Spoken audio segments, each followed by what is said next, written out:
We all want to feel peace in our lives. Peace in our choices, our beliefs, our relationships, and our environment.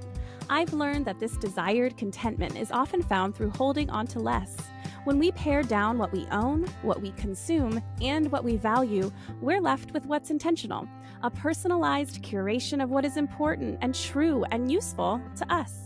I'm Shannon Leyko, and you're listening to Paring Down, a podcast aimed at helping you declutter not only your home, but any area of your life that's overwhelming. Here, we're having interesting and honest conversations about the physical and mental clutter that drowns out what truly matters to each of us. And together, we'll learn how to pare it all down, not for the sake of perfection or becoming rigid, rather so we can move through life with less overwhelm and more joy, wisdom, and peace. Hi, I'm so excited to share the guest who's coming on the show today. Madison Embrey is someone I knew way back when I lived in New York City and I was Miss New York in the Miss America organization. And she actually competed for Miss New York the year that I was giving up my crown. And I just fell in love with her and just thought she was the best human ever. And we've kept in contact since. And her life has been so fascinating to follow. So let me tell you a little bit about her. Madison is a professional dancer, stunt performer, educator, and motion capture artist. Some career joys have been dancing on The Late Show with Stephen Colbert and Unbreakable Kimmy Schmidt, and doing motion capture for Mortal Kombat 11. Some personal joys are Ted Lasso, petting pups, London, and deep diving conversations. Those are my favorite with Madison. She's been calling hotel rooms, cruise ships, and Airbnbs around the globe her home since 2014. Performing on tour since the age of 21, Madison has perfected the art of living out of 2 suitcases, grocery shopping with just a mini fridge, sharing rooms, and turning temporary spaces into home. In 2021, Madison made a follow your bliss move to London with 1 suitcase and a backpack for 3 months, shortly followed by 5 months living and performing on a cruise ship, followed by being back on tour with the arena stunt show Jurassic World Live Tour, which has had her living in a new city each week with 2 suitcases since July 2022. She looks very forward to the day that she'll be able to call a space her own, but is beyond thankful for the life skills she's acquired living on the road and for the ability to create the feeling of home just about anywhere with very few things. So can you see why I think she's just perfect to bring on the show? So please, without further ado, enjoy the conversation I had with my dear friend, Madison Embrey. All right. Well, I'm so excited to welcome you, Madison, to the show. I just gave everyone a kind of high-level idea of who you are and what you do, but I'd love for you to kind of tell everyone just a little bit about yourself and what your life looks like right now. So I am currently on the road with an arena stunt show. That means I live in a new city every single week. So every weekend we perform 6 to 7 shows. I pack my bag Sunday. We get on a bus or a plane. We go to the next city, and then I make a hotel my new home every single Monday. And come this April, it will be my 10th year of doing this, which is nuts to me. I moved to New York when I was 18. I was there for 4 years, and right as I was graduating, I transitioned into my first tour. And so straight from college, I went to living in hotels. And then when I moved back to New York, I was with roommates. It was really transient. Every weekend, I was always traveling to judge. So suitcase was still always packed, living out of hotels again. I then went back on tour, back into another show build. And then come the pandemic, I was living in my parents' house, kind of out of suitcases again. And then I moved to London for 4 months and was living out of suitcases again, and then went back on tour. And I lived on a cruise ship in there as well after the pandemic before being on tour again. So I was laughing as I was thinking of it because I just, for about the last 10 years, have just been really transient and lived out of suitcases.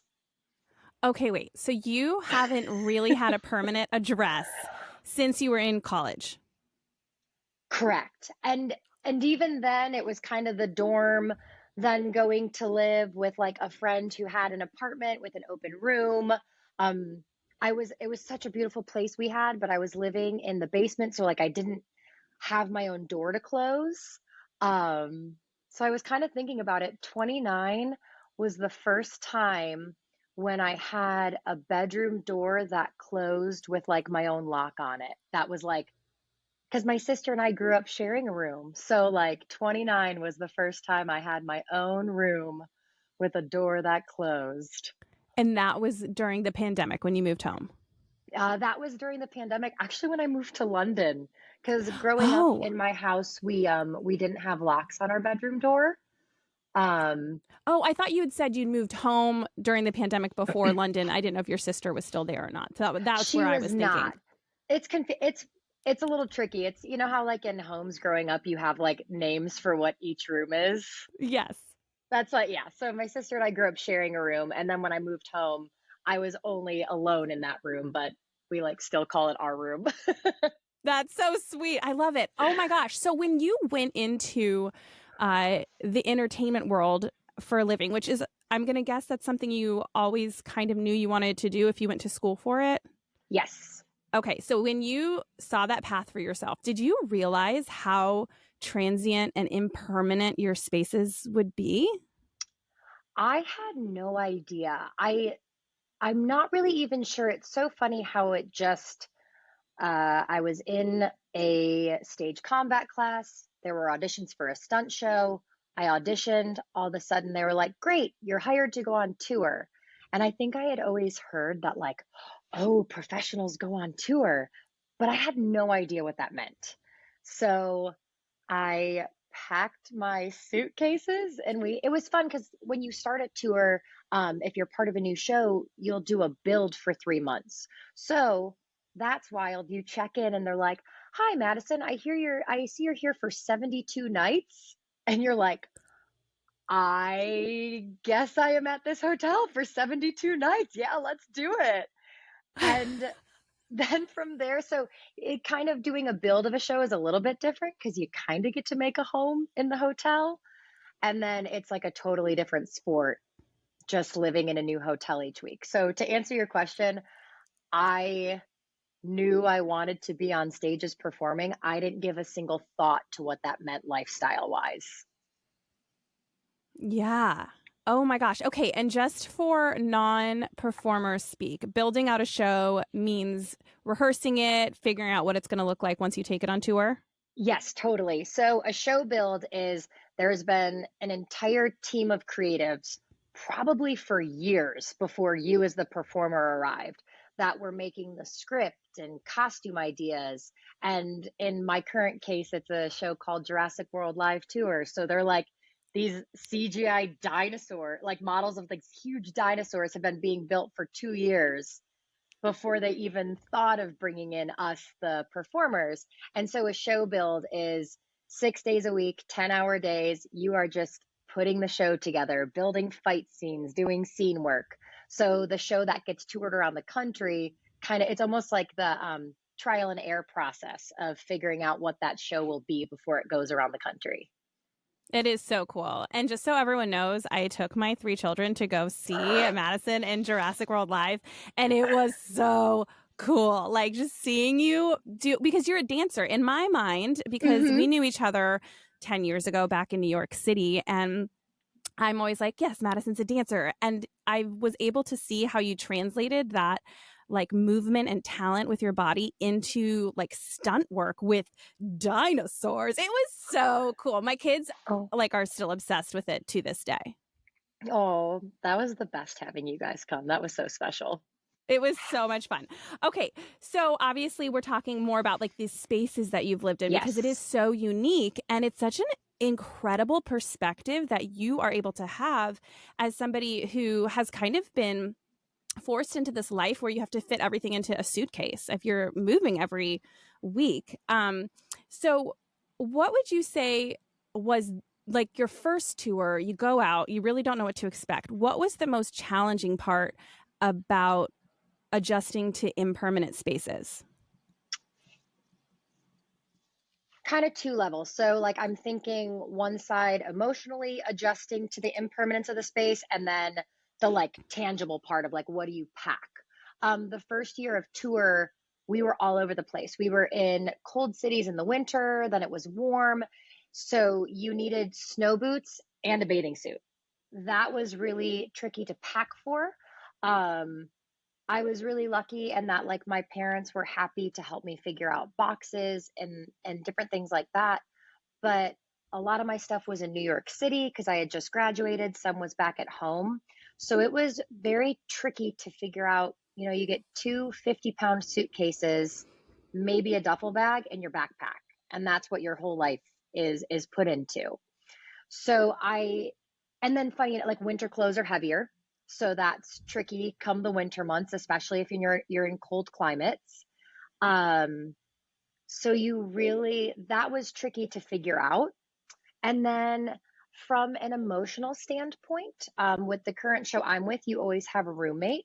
So it's hard to make that space feel like home because you're always a guest in your own home because you're trying to be respectful of your roommate and how do they like things. And sometimes you're switching roommates all the time. And if you're a roommate with someone that's a crew member, they might not be getting back till late at night because that's when their show finished loading in. Like you're just always trying to be on your best behavior and like pleasurable to be around, which for me, it was my first time like doing life. I had just finished college and it was just tricky to navigate being a guest in this place you're trying to make home.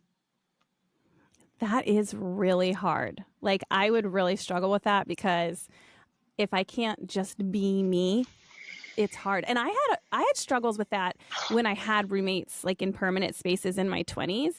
And then I lived by myself when I lived in New York and I was like, this is the dream, right? It just feels like you have so much freedom. And actually when I got married, that was one of my concerns because I lived by myself before I got married and I was like, oh man, am I going to have to like care this much about if I leave the dishes in the sink, it doesn't bother me if I leave them there for like 4 hours, but what if in those 4 hours it bugs him that they're there? You have to consider other people. Luckily I married someone that like we're very much comfortable with each other's habits, but Hmm. I can definitely see that being a struggle. And with that, did you learn or have you found that being really intentional about what you bring with you helps you, I don't know, I guess manage a space that is comfortable for anyone to be in, like a little bit easier to have less stuff with you? Or I don't know how that would work. Yes. So it's so funny because, like, when you do something for 10 years, you've just had so many evolutions of yourself within that. So I'm like, talking to 23-year-old Madison, her intentionality looks very different than like 31-year-old Madison's. But I think that's something you and I really have in common, Shannon, is just like doing things really, really intentionally. We tend to put a lot of thought and care into why we have things and why we do things, and that has so helped me on tour. I think it also helps that fashion wise, I grew up in a leotard and tights. I was dancing 25 hours a week. I had a school uniform and a leotard and tights. So the way that I always expressed my fashion was through a really cute purse or I always wore flowers in my hair. I always had really bright earrings, which accidentally transitioned perfectly to my current lifestyle because I just kind of always have really staples with clothes, like a black long sleeve shirt. But I have this cute little jewelry bag that is filled with the most outlandish earrings, like animal cracker boxes and like Little Red Riding Hood and the Little Mermaid and like this bright scarf I'm wearing in blue. And so those little accessories are how I like have my intentionality and personality with me on the road.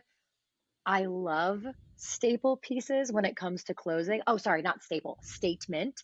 I live for a statement piece. But for this season of my life I'm in, they just don't really have a place on the road with me because you just don't get a lot of bang for your buck when you have like a statement piece. You need something that can be really, really functional and work for a lot of Yeah, outfits. That makes sense. You essentially have like been forced into having a capsule wardrobe, where every Yeah. shirt can match every pair of pants, and that's like such a minimalist way of thinking. And it's something that I don't love. I mean, as you see, I record in my closet and I love pattern and Hmm. color, and those things don't lend themselves well to being used with lots of different kinds of pairings. So I think it's cool that you've learned how to kind of get around that and show your personality with, I don't know, with the accessories. But it also does speak to the fact that I think we should all, be ourselves and not try and force ourselves into like a minimalist box where you're like, all minimalists have a capsule wardrobe. Like when you're done with tour, Mm-mm. you probably don't plan on having a capsule wardrobe anymore, but that doesn't mean that you're just going to go ham. Totally. And it's funny you say that because I remember when I returned from my first tour, it was 2.5 years. And it was like 2.5 years straight. And I kept going. I was back in New York City and my mom was helping me move back into my apartment. And I just kept wearing all black. And I just kind of kept wearing the same thing day after day. And my mom really gently was like, do you maybe want to like look through your other options in your closet? And it had just become such a habit to, I had what I was comfortable in. And so yeah, that's always a tricky thing when I go back home is just trying not to let the pendulum swing too hard the other direction, but like enjoying the things I do have and trying to mix it up when I can, being really mindful about it. Yes, being mindful about that. That's put perfectly. And I'm so curious because, talking about 23-year-old Madison and how, what you packed back then probably looks different than what you pack now. What were some like hard lessons you learned the hard way? Like, did you ever pack something and you're like, this took up so much space and I cannot believe I brought this? Or like, did you ever order something? Because you're so used to like ordering on Amazon, right? You can't just be like, oh, I really want that. And you bring it and you're like, I don't have room in my suitcase for this. Anything like that? So you get so creative. There was a period where I was doing the NutriBullet on the road, and it's just like I still will do smoothies here and there, but I have a much more compact one. Oh, I think it's also worth noting technology has advanced so much in the last 10 years. Like when I started touring, there was no Uber, there was no like grocery delivery service. So, like, it is kind of wild to me now. Like, there's just, you could go on Amazon and be like travel essentials or like essentials for people on the road. And there are just like hundreds of options of really creative, ingenious things that just weren't around 10 years ago. Um, so when you don't have a mini fridge, that's really, really hard. Those weeks are crazy. You'll have to like, you'll get a cooler bag and then you fill it with ice, but then by the next morning it always melts. So your room just has this huge puddle in it. But like, you don't want to waste your groceries because you were trying to make smoothies and you're too heavy Nutribullet. Like everything is just like a little bit more of a to do than you would prefer. And that has been really hard to learn. I've really had to navigate like what to dos are worth the time and energy. That makes sense. I mean, you just similar to the capsule wardrobe are forced to simplify every aspect of your life, whether it's what you're eating or what you're wearing or what toiletries you're bringing, because like you probably can't bring every type of hair tool imaginable, or maybe you can. I don't know. I would say 10 years in, I feel like I kind of have it down to a science for what I love. Um, for me, just like I have long hair that doesn't dry super quick, so I do bring my own blow dryer with me. Like I have one that works, it's quick. I think one of the things I value most is time freedom. So if I can bring items that give me time freedom, I will so make the space for those. I'm trying to think of other examples, but like yeah, so my partner, he travels like a tiny blender, and on weeks where the hotel doesn't offer free breakfast, we just know that means it's a smoothie week. And because like sometimes I'm currently in Charleston, West Virginia, and there is not a lot around. So you don't want to wake up and then have to go like out scouring for breakfast. It's like, okay, it's a smoothie week. Here's what we need. Grocery shopping. Let's get this down to a science. So if it saves me time, I usually tend to give that a big thumbs up in my suitcase. Yeah. I mean, and that speaks to essentialism, right? Like we, as especially in Western culture, are so used to just what do we want? I want that really Hmm. cute shirt, or I want that. I don't know, air fryer because I saw it on an Instagram reel, or I want. And you are living a life that's like, what's essential? What do I actually need in order to make my days function properly? And I think that's a really incredible and unique perspective to have, especially since you've had it for 10 years. I mean, do you think that you shop less because in the last 10 years you've never been able to create a shopping habit? I'm curious, what's your spending like? Do you order online? I really don't do a lot of online ordering. It's so funny. I have friends that talk to me all the time about like online shopping or like buying clothes online. And that I have just like not, that is not part of my life right now. Um, because I like can't have more shoes and I don't have room for more jackets. And something that I really do love, and I think this hit me a lot over the pandemic, um, during those 10 years, I've been putting things back in storage and then putting things back in storage. And I go to my storage unit and it kind of feels, have you ever had a room that you go through and you're like, I forgot I had this. Oh my gosh, like you almost feel like you're going shopping. And so I organized it all during the pandemic. And I kind of now, I think until I'm off the road, and it's sort of something I've asked my family to help me with too. Like, let's be really intentional about like gifts and giving clothes and that type of thing. Um, because I can go shopping in my own closet and like switch out all my clothes, and I have all new athletic wear and I have all new dresses. And that's been interesting to navigate because in my family, gift giving was a big way of showing love. And I saw this dress, I thought of you. I think you'll really love it. And that way to show love isn't really helpful any longer because I don't have a lifestyle that's conducive to receiving more things. And that is, that's a big one I think people struggle with even if they aren't on the road, right? Eventually, we Hmm. run out of room, whether it's a storage unit with your unique experience or it's our home, right? Especially when I talk to parents too. And now people are giving gifts to your kids and toys. Oh my And you're gosh, just like, yes. but they don't need anymore. But it's coming from a place of love. And there's so much gratitude in knowing that people want to give, grandparents, cousins, whoever want to give things to your children. There's gratitude, but then how do you approach it and be like, oh, like our playroom is full. But I know you Hmm. want to show our children love, and that's how you do it. And that's a tough conversation to have. Was your family pretty receptive to it? Yes, I think it's taken a little bit of time, but I think also too, like my parents were helping me. It's funny. My dad is very, very, very meticulously organized. My mom, her style is she is a maximalist. She is a proud maximalist. And what's actually very sweet about it is like it comes with so much intentionality. Like you can walk through our home and she can tell you where everything came from. She loves it. That like she has just a story with everything and it's very sweet. And like it doesn't feel like it comes from a hoarding place. It doesn't feel like there's anything like underneath it. It's just her style. She just like is very full out with feeling. And so it's funny to watch them navigate both of those dynamics together. I think they complement each other well. Um, and I think there was a really interesting shift over the last decade.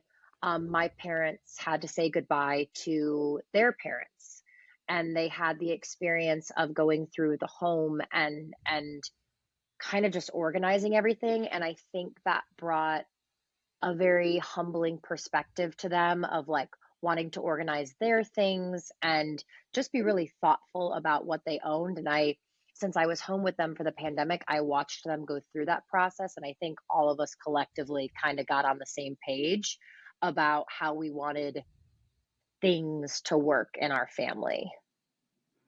That makes sense.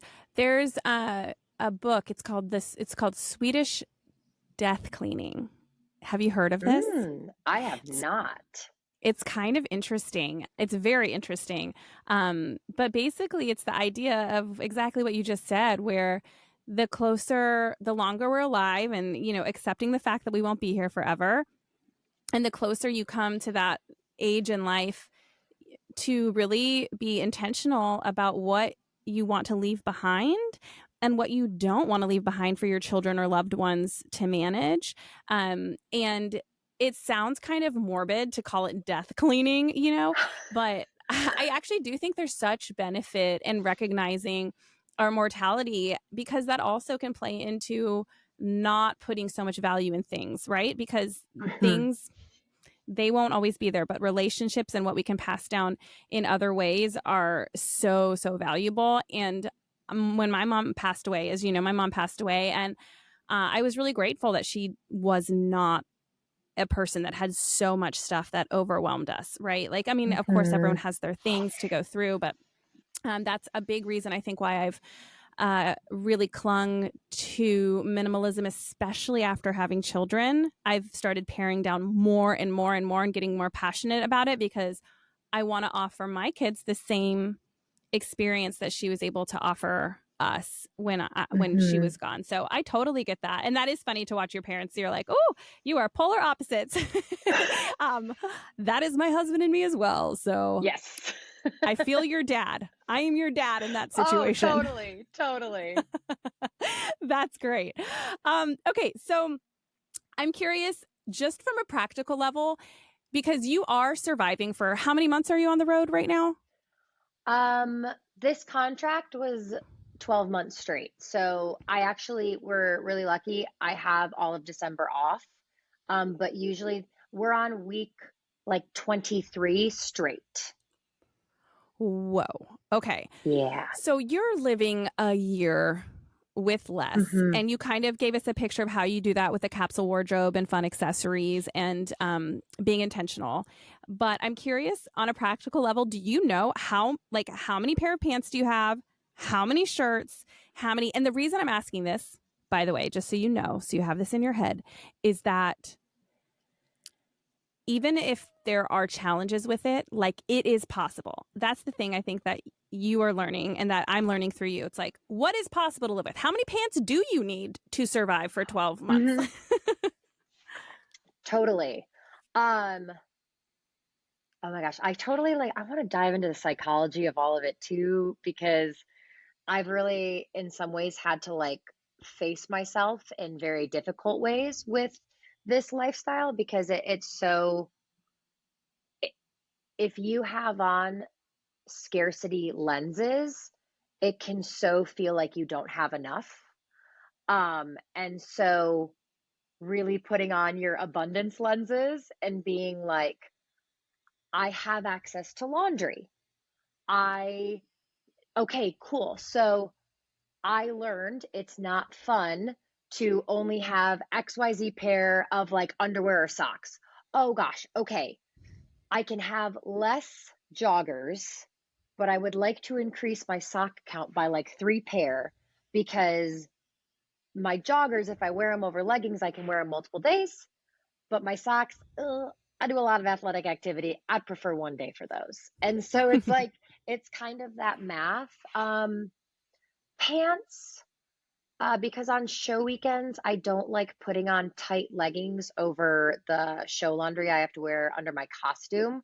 I have about 2 pairs of leggings, 2 or 3. I have one I need to get rid of though because I haven't touched it in like 6 weeks, which is totally my clue of like that needs to go back in the at home rotation. And I will exchange it for another pair of pants I really, really like. Um, I have two athletic pants that could be like sleepwear, but I also can wear them to work and it like still looks, they look like clean and professional. I could like be seen by audience in them and it wouldn't be odd. Um, I have a lot of tank tops. I have 3 athletic jackets that I'll wear over my tank tops that I really like. Um, and I put a lot of emphasis on fabrics that are comfortable that I'm excited to put on my body. Because if I am not excited to put the item on my body, I will not touch it. That is something I have learned about myself. That's huge.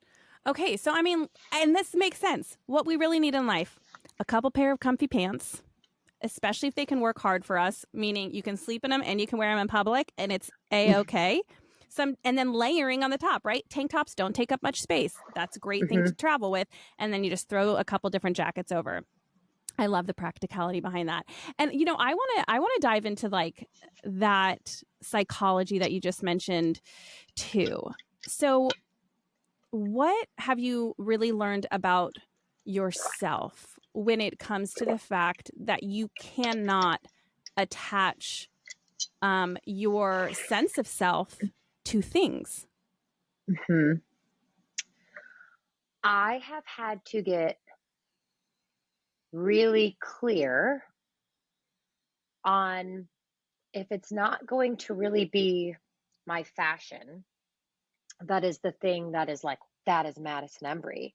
I just had to get really clear on like, great, then what do I want Madison Embry to be? Who do I want that to be? Are there ways I can use my things to elevate that? Sure. Hold on, I'm going to show you. This will not be very helpful to the podcast listeners, but I found this bucket hat and it has pins all over it. And I wore it to a restaurant yesterday, and the waiter was like, "Wait, what are all the pins?"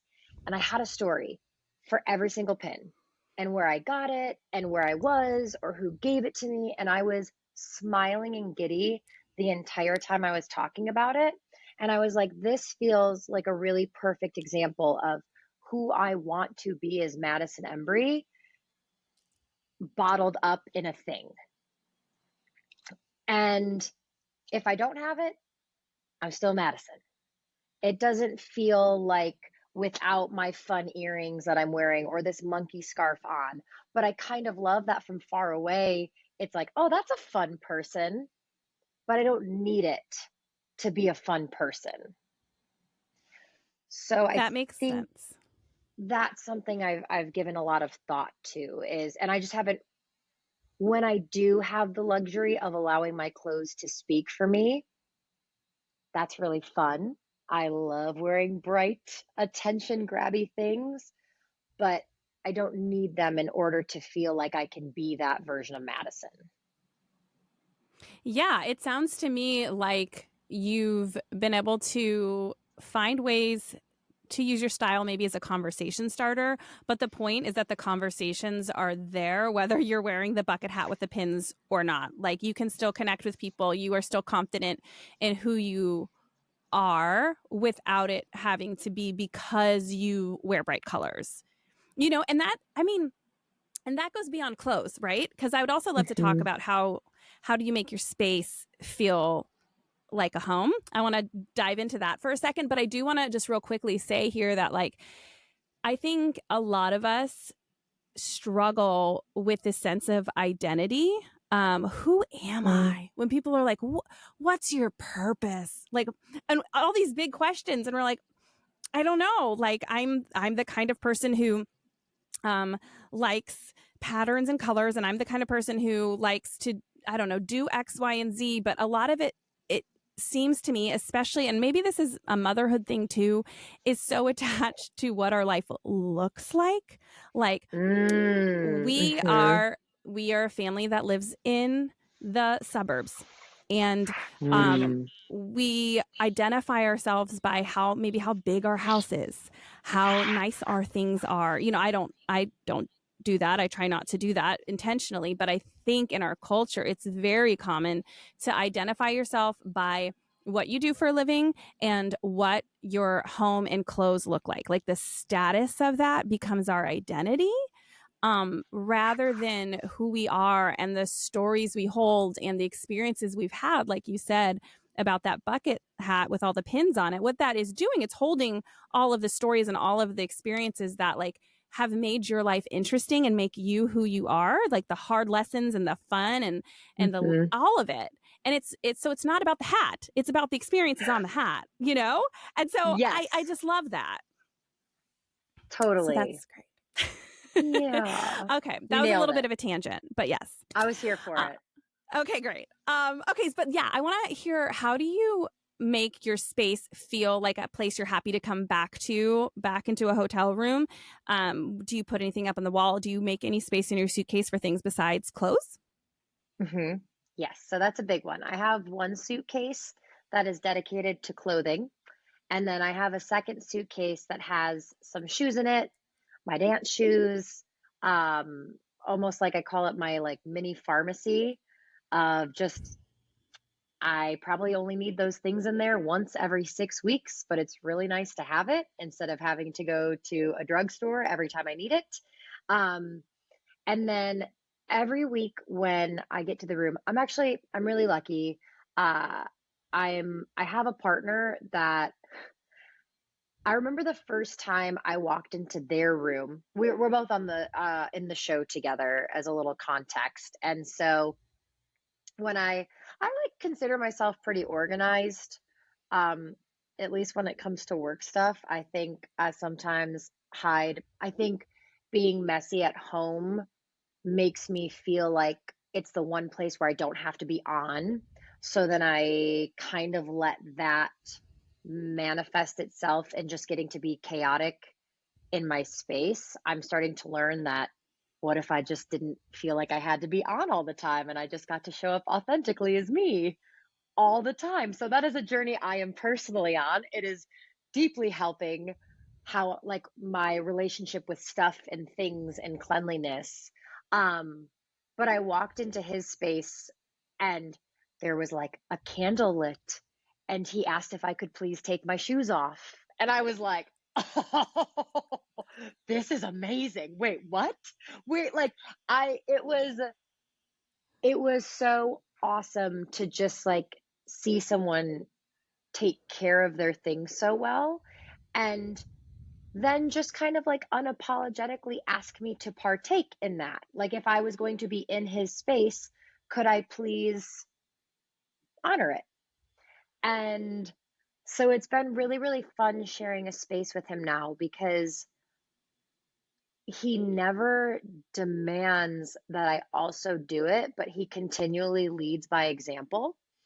And shoes off like is a thing. Only I'm curious to see what that might looks like someday in a full house, but I get it when you're in a hotel. It's so small. Your kitchen is like where you hang out, is your living room, is where you sleep. Like it's all the same. So it's like a nice little boundary of like it's a good boundary and also just like cleanliness wise. Please don't bring your shoes into like where all of life occurs. I get it. Um and so he's just had a really great he's so good at just stopping and taking a moment. Whereas Mm. I'm just like, oh, I don't really mind if my suitcase is kind of messy because, like, it's fine. And he's just sort of shown me like the power of, well, what if you just take 5 minutes? It's not going to be just take 5 minutes and fold it, and like it'll be so much nicer every time you go walk over to it. My little tangent is I was once in a therapy session and at the time, the guidance didn't really help a lot. I sort of felt like things were on fire, and she very gently was like, "Have you tried yoga?" And you're like, "Oh no, please, that is not not the right time."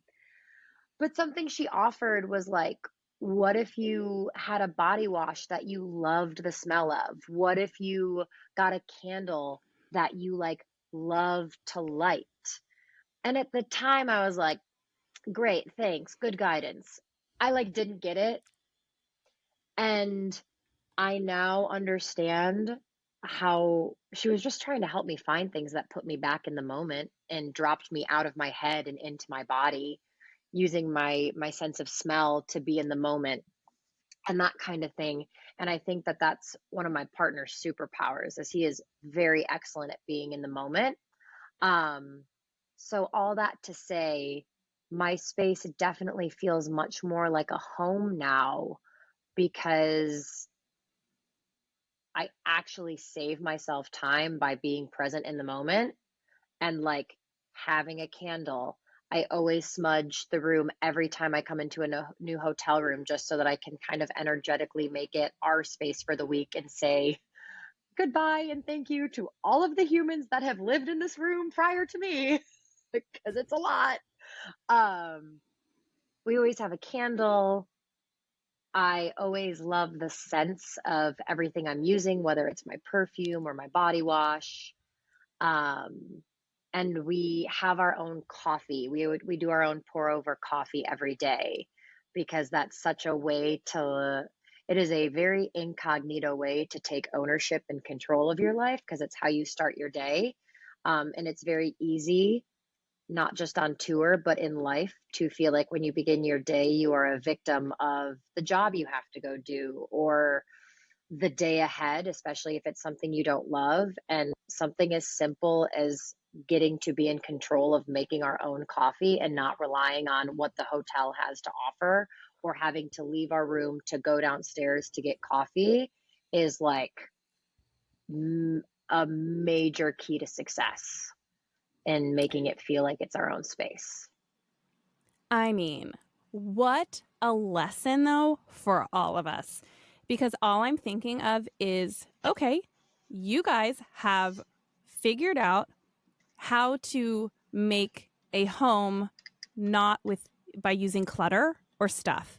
I mean, those are clutter free ways to make your home feel like a home. Um, and you and I have talked before. Our partners are so similar. Mm-hmm. My husband does a special coffee routine every morning as well. It's his thing. And I'm like, why are you grinding your coffee beans by hand? Like, I go to the store and I have to find like the one bag of whole bean coffee instead of like pre-ground coffee Of because course, yes. the man's out there with the strong wrists, I guess. But you know, he's out there, and I'm always like, this feels like a lot. We have 3 children. We need to get up and get ready for the Mm-hmm. day. Like, why are you spending so much time grinding your own coffee? And it's his way of like making his day his own, taking control of his day from the get go, which, like you said, it is a superpower. And it's such a pleasure to be married to someone, partnered with somebody who has that view on life.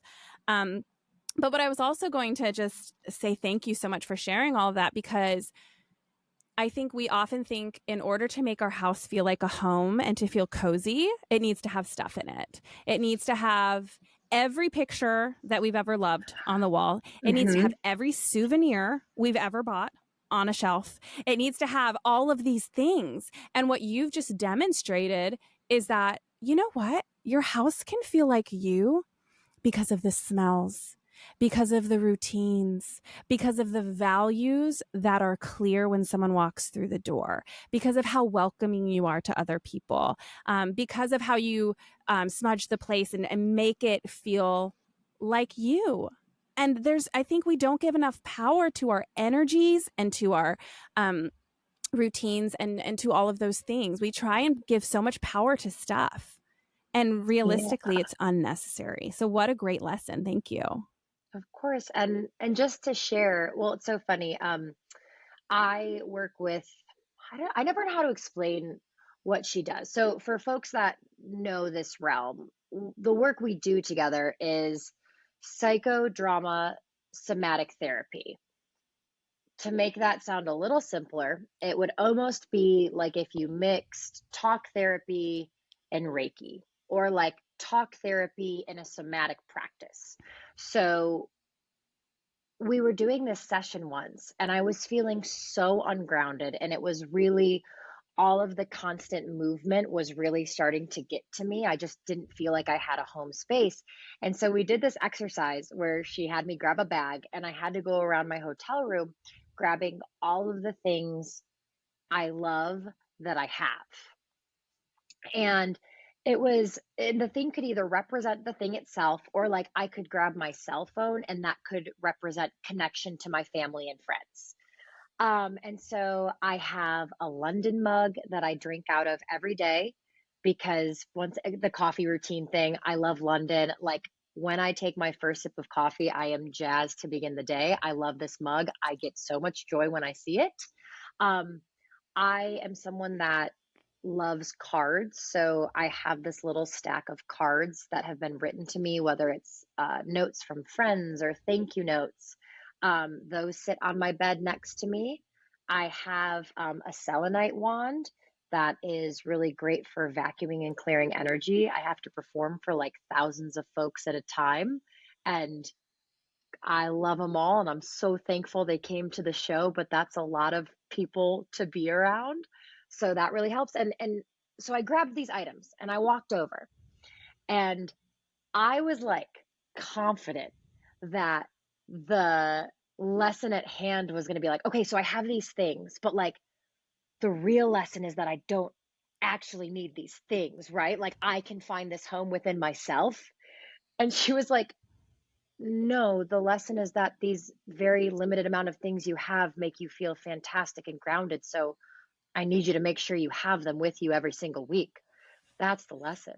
And I was like, oh, okay. I was like, I was trying to like out Buddha the system of like, so what you're saying is I should try to feel what it feels like to not drink out of the London mug, but pretend I have it. And she's like, no, keep using the London mug. It's working wonders for you. You don't need 10 more, but like it sounds like that one you have is really nailing it and doing the trick for you. And she's like, I'm a little concerned that you're so trying to be heroic and not have needs. No, that's amazing. You were like, I was fully prepared to be a monk. Like, this is where I was ready, what I was ready for. I was so ready. And she was like, no, sweetheart, I think the bigger red flag is that you're terrified to have needs. And I was like, word, that's the medicine here. Got it. Okay. But the beauty is of that exercise is that you had to identify those needs. Like, that's the thing, is identifying what you own. What do you own that actually brings you joy? Stuff isn't inherently evil. The problem is when there's so much of it and you're not able to find your London mug because it's blocked by 36 other mugs on the shelf. And the one you really want to drink out of every day is that London mug, right? So just get rid of the rest and like really pare down to the things that bring you joy. I mean, that's it. It's not a matter of getting rid of everything. It's just a matter of keeping what you actually love. And I think that's, when, to dive into the whole good girl programming and people pleasing, we tend to be programmed to see things as right or wrong. And I think such an interesting part of what you're doing with paring down is like, it's not a pendulum swing, like owning a lot of stuff, like you're not a bad girl. Like you didn't do, and then the goal isn't on the flip side to become a Buddha that doesn't need things. Like we're just trying to get really intentional about the things we do have, be thankful for them, make sure they represent and reflect who we are and what our values are. And that's awesome. That's great. Yeah. And that's exactly why I wanted you to come on and just share about your transient experience, because it has forced you to come to terms with what you actually need, what you don't, what you intentionally brings you joy, what you don't actually have space for, and therefore you have to find a cluttered way to bring that into your life. I just think in this conversation, there have been so many practical applications that listeners, who I would imagine the majority of them are not living out of hotel rooms. So it's been great because we can really learn so much from the lifestyle that you've had for the last 10 years. And I want to talk to you all day, but thank you so much, Madison. You're just a dream and I adore you, and you have so much wisdom and insight. And I just appreciate you being able to take that wisdom and share it with people when it comes to living with less. You just listened to an episode of Paring Down with me, Shannon Leyko. If you enjoyed the show, it would mean the world if you can leave a review wherever you listen and share this episode with a friend. Those reviews really are what keeps a podcast on its feet for the long haul, and I will read every single one with a huge smile on my face, so thank you ahead of time. If you're watching on YouTube, don't forget to hit subscribe. Also, be sure to follow along on Instagram at Paring Down Podcast, where I offer lots of tips and inspiration for paring down, along with what's new here on the podcast. Till next time.